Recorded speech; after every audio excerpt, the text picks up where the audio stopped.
Attention sur la piste, les chevaux, les voitures, les gens. Faites gaffe, l'approche est délicate. Si la piste n'est pas dégagée, on remet les gaz.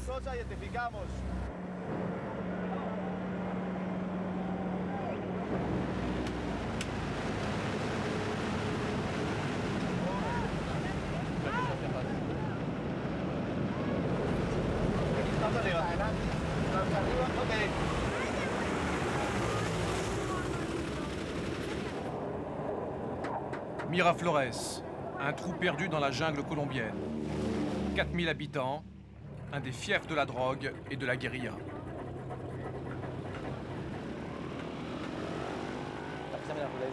La piste de Miraflores est incroyable parce qu'elle est en plein milieu de l'Amazonie colombienne. C'est une piste extrêmement dangereuse.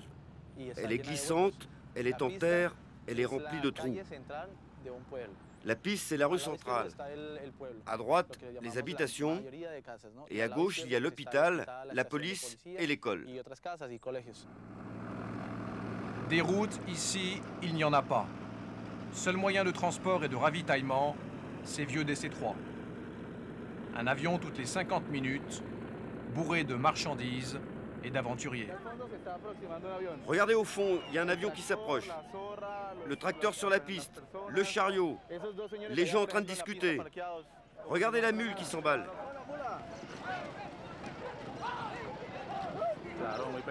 C'est vraiment dangereux. Si elle traverse la piste, il faut remettre les gaz immédiatement. Sinon, c'est la mort assurée.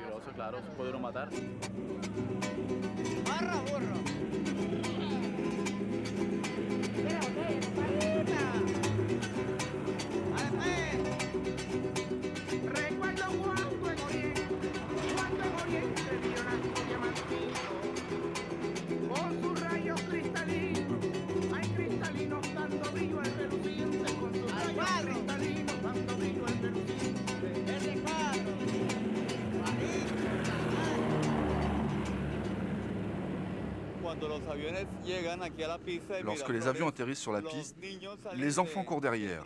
Et un jour, il y aura sûrement un accident très grave.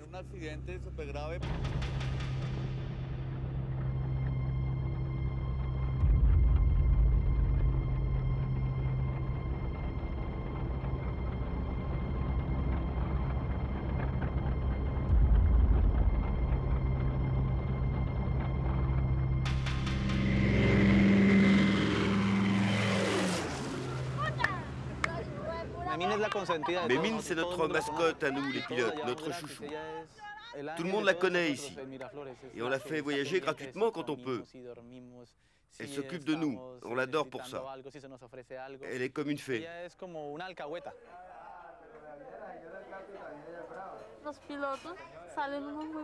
Les pilotes, je les trouve très beaux. Alors je les gâte. Ce sont les gens que j'aime le plus et ils m'adorent. Ils me font craquer.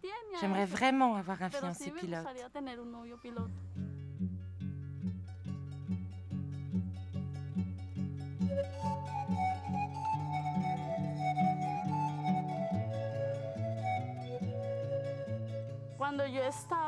Lorsque je vivais en ville, ma famille m'a foutu dehors.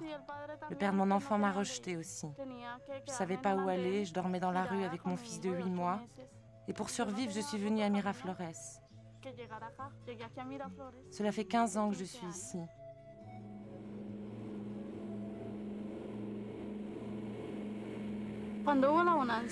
À l'époque, c'était le boom de la coca. Les gens ici étaient très riches. Ils avaient tellement d'argent qu'ils s'en servaient comme papier toilette. Et moi, je ramassais les billets et ensuite je les lavais. C'est comme ça que j'ai survécu au début.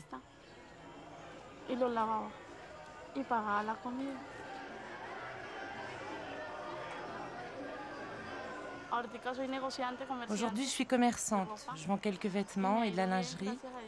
Et je m'en sors pas trop mal, grâce à Dieu.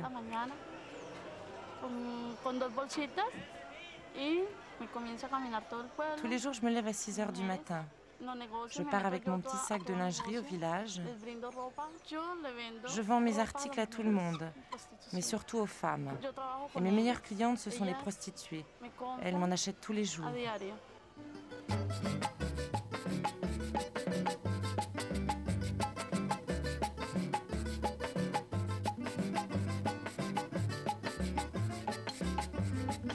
Si je ne suis pas devenue prostituée, c'est grâce à mon fils. Il m'a donné du courage. La prostitution, ce n'est pas pour moi.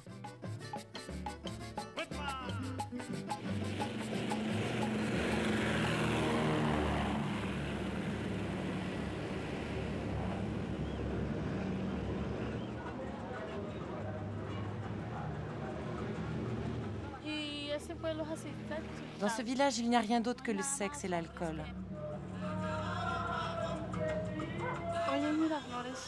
À Miraflores, il y a entre 500 et 600 prostituées. C'est très dangereux pour elles, parce qu'ici, il n'y a pas de loi. Ou plutôt, c'est la loi du plus fort.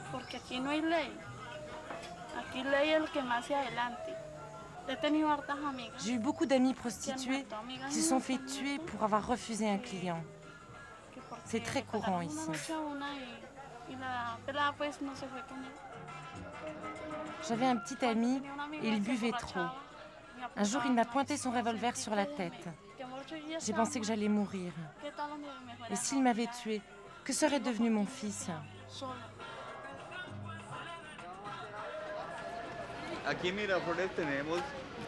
Ici, à Miraflores, nous avons de tout. Il y a la violence, le trafic de drogue, la guérilla, les flics, des meurtres et la prostitution.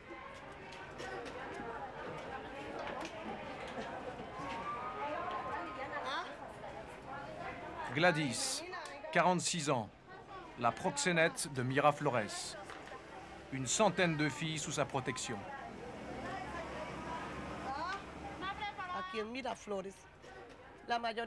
À Miraflores, la plupart des femmes viennent travailler comme serveuses dans les cafétérias ou dans les restaurants, mais elles s'aperçoivent que les prostituées gagnent bien mieux leur vie. Alors elles font comme les autres et tombent dans la prostitution. Et ce week-end, où veux-tu aller? À Pueblo Nuevo, à Cano Tigre, à Los Lagos, à Buenos Aires, où veux-tu aller? Je sais pas. Pueblo Nuevo, c'est bien en ce moment. Bon, je t'envoie à Pueblo Nuevo. Je note sur mon carnet le nom des filles que j'envoie dans les campements, en forêt, à Pueblo Nuevo et ailleurs. Je note avec soi les noms de chacune.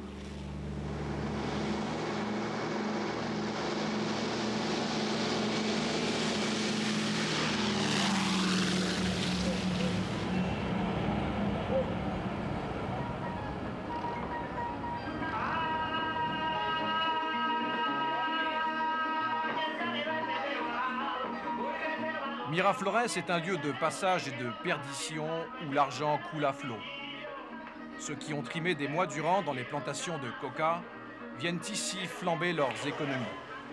L'alcool, le jeu, les filles. La nuit, on en profite aussi pour régler ses comptes en toute impunité.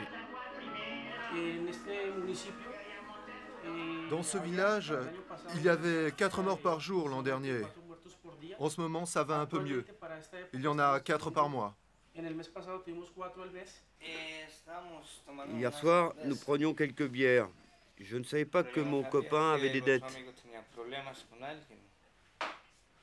Quelqu'un a tiré, je suis parti en courant, mais j'ai été touché et mon ami a été tué.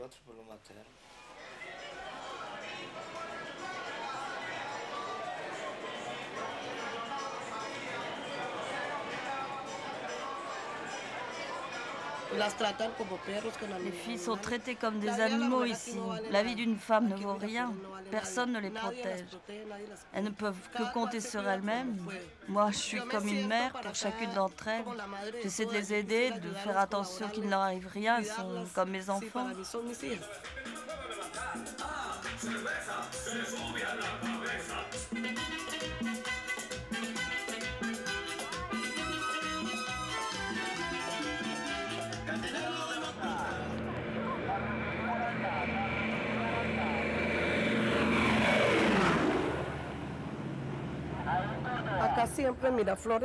Ce couteau, je l'ai toujours sur moi. C'est ma seule défense.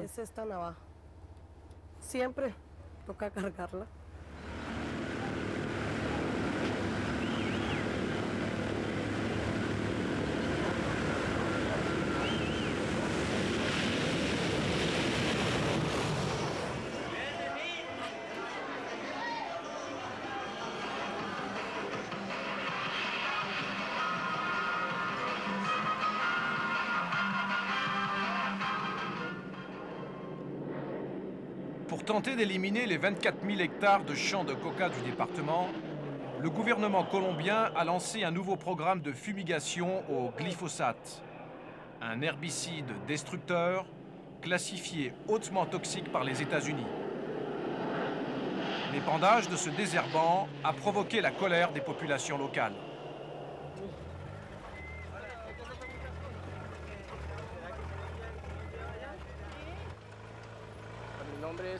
Je m'appelle Thomas Alberto Rodado. Je vis à Miraflores depuis environ 8 ans et j'appartiens à un comité d'anti-fumigation. Nous luttons tous contre ce programme du gouvernement qui ne fait que polluer et détruire l'environnement. Ici, c'est le poumon du monde. À Miraflores, les paysans ne peuvent vivre que de la coca. Ils n'ont pas d'autre choix que la coca.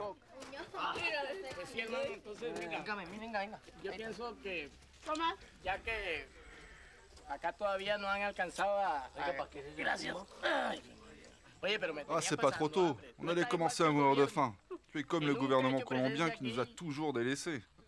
Et aujourd'hui, il s'intéresse à nous, mais pour venir nous polluer. Mais qu'est-ce que tu veux qu'on plante ici? On peut même pas semer du maïs.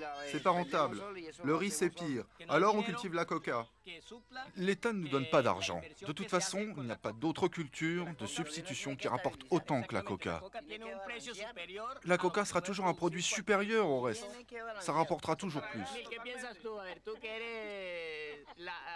Et toi, Mimine, qu'en penses-tu? Moi, je n'ai qu'une seule chose à dire. Je ne suis pas d'accord avec ces fumigations qui contaminent l'environnement. Elles détruisent aussi les cultures de caoutchouc, le cacao, les bananes. On devrait les interdire. Bon, de toute façon, il n'existe pas d'autre culture pour faire vivre la région. Et pour le moment, on n'a pas d'autre alternative. Et le gouvernement, lui, n'a jamais rien fait pour nous. C'est vrai, il nous prend pour des cocus.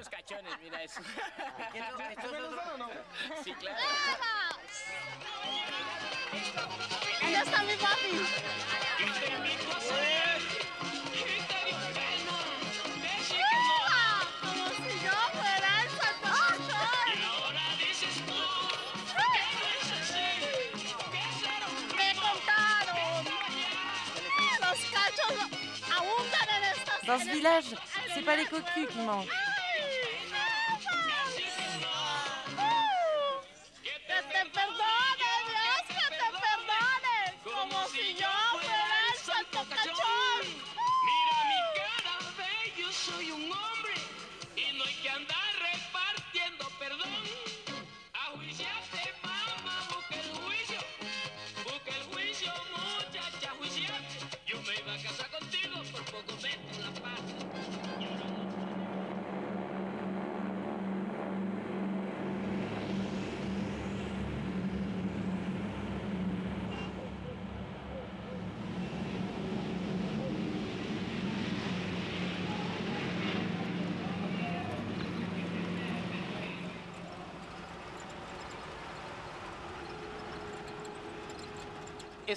À l'extérieur, on appelle Miraflores Miracoca.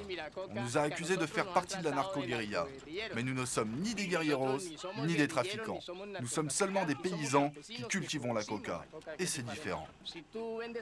Si tu vends des chaussures, on te les achète avec l'argent de la coca. Si tu as une compagnie aérienne qui envoie ses avions ici, tous les vols sont payés avec le produit de la coca. Bien sûr, il y a aussi des éleveurs, des gens qui produisent d'autres cultures. Mais ça ne rapporte pas suffisamment. On ne peut pas vivre correctement dans ces conditions.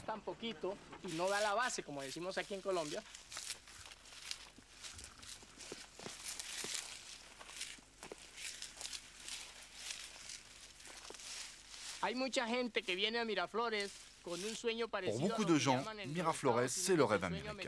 Ils pensent qu'ils vont faire fortune, mais la réalité est différente. Ici, on ne s'enrichit pas, on vit bien, c'est tout, on travaille la terre. Ici, les gens ont l'opportunité de trouver les moyens de subsistance qu'ils n'auraient pas pu trouver à Bogota.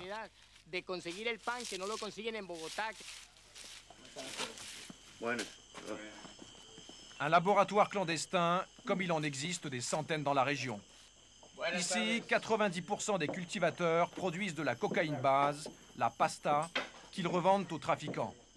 La drogue est ensuite expédiée par bateau ou en avion vers d'autres laboratoires plus sophistiqués pour y être raffinée, puis exportée vers l'Europe et les États-Unis. Ces feuilles ont déjà été hachées?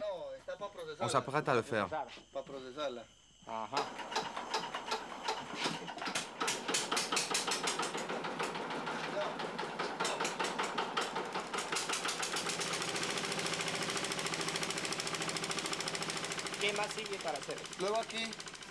On ramasse les feuilles, on les mélange avec de la chaux, puis on les laisse macérer dans ce bidon pendant 40 minutes.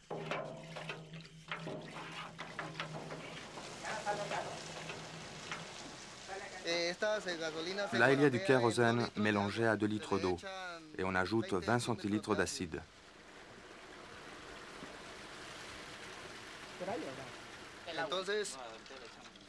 Après, on rajoute de l'ammoniac pour séparer la coca et ça la fait blanchir. Maintenant, on peut la filtrer avec ce torchon. Ce qui reste, c'est la base, la pasta.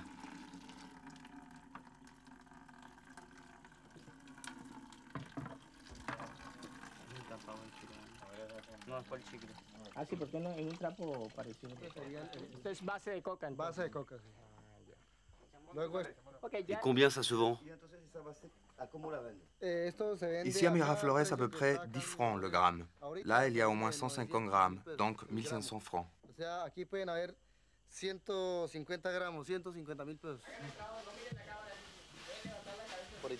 Par hectare, on produit environ 1 kilo, ce qui rapporte 10 000 francs. Mais comme j'ai eu 8 000 francs de frais, il ne me reste que 2 000 francs de bénéfices. Ce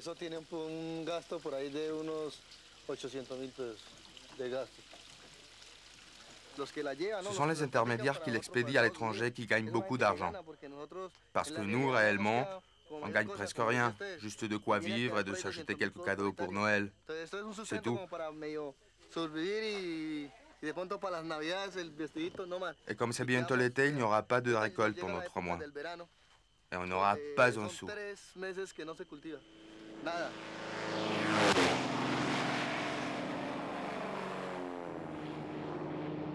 Miraflores et le département du Guaviare produisent 60% de la coca de Colombie. C'est 13% de la production mondiale, l'équivalent de 150 tonnes de cocaïne base par an. Un vrai pactole qui fait vivre des dizaines de milliers de familles dans la région. Les fumigations, les gens d'ici ne veulent plus en entendre parler. Lorsque les avions de la police sont intervenus ici, on a fait une grève. Tout le village a envahi la piste pour les empêcher d'atterrir et ainsi de se ravitailler en carburant. Notre grève s'est étendue au reste de la région et du pays. Car nous, les paysans de la jungle, nous n'allons pas nous laisser mourir de faim. On a tous des enfants. Et je pense que dans toute la région de Miraflores, il doit y avoir plus de 100 000 personnes qui dépendent de la coca.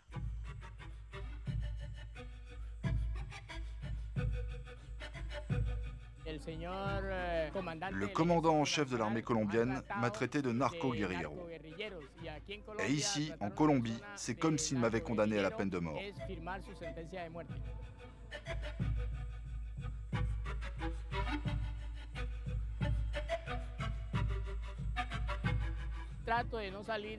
Moi, je ne sors jamais la nuit pour éviter une embuscade. Le jour au moins, je pourrai voir celui qui va me tuer.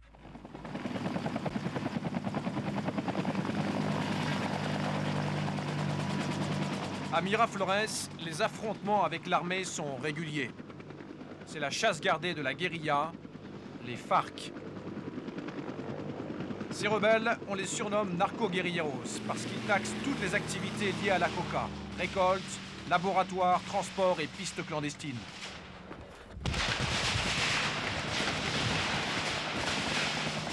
Un racket qui rapporte gros et qui permet d'alimenter la rébellion.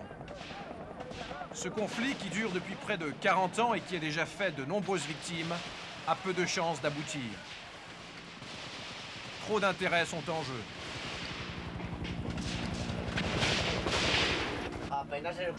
On va s'abriter dans notre tranchée. Ça devient dangereux là, parfois ils bombardent le village.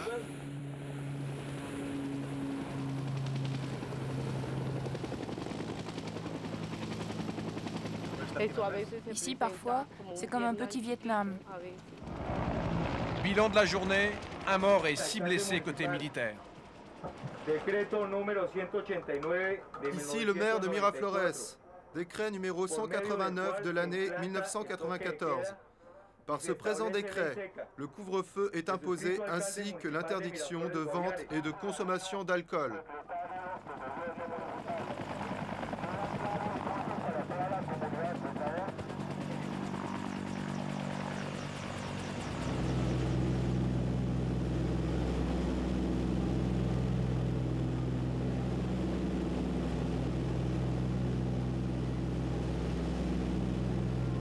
Ricardo, le fils de Mimine, a 14 ans.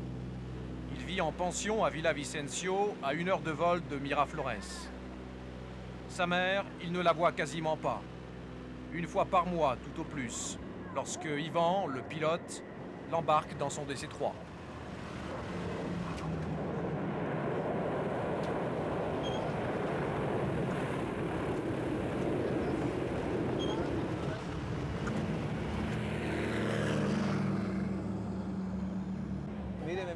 Mimine, je t'ai amené une surprise, regarde.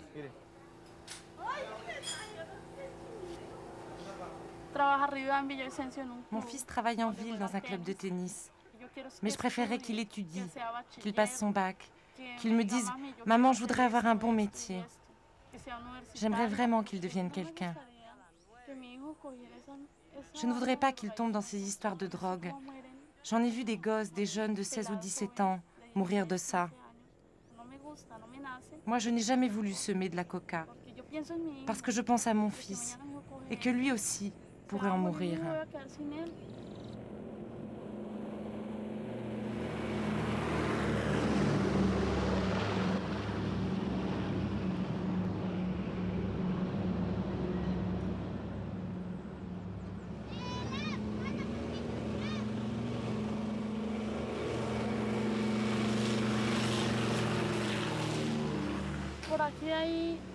Pour envoyer l'argent de la pension à mon fils, je passe par cette radio, qu'on appelle Radio Condor.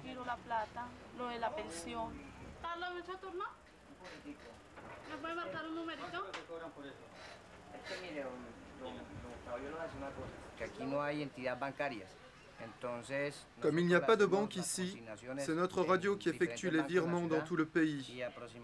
On envoie en moyenne entre 40 et 50 000 francs par jour. Luis Pérez tiene comunicación Radio 906. Nelson Correa, Luis Pérez, Guillermo la Bruja.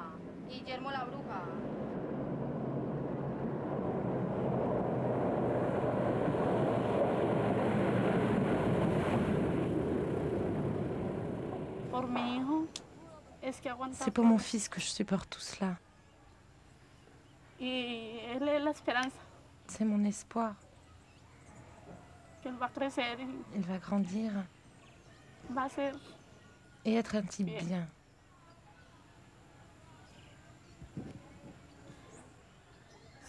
J'espère pouvoir un jour m'en aller d'ici, quitter ce village pour toujours.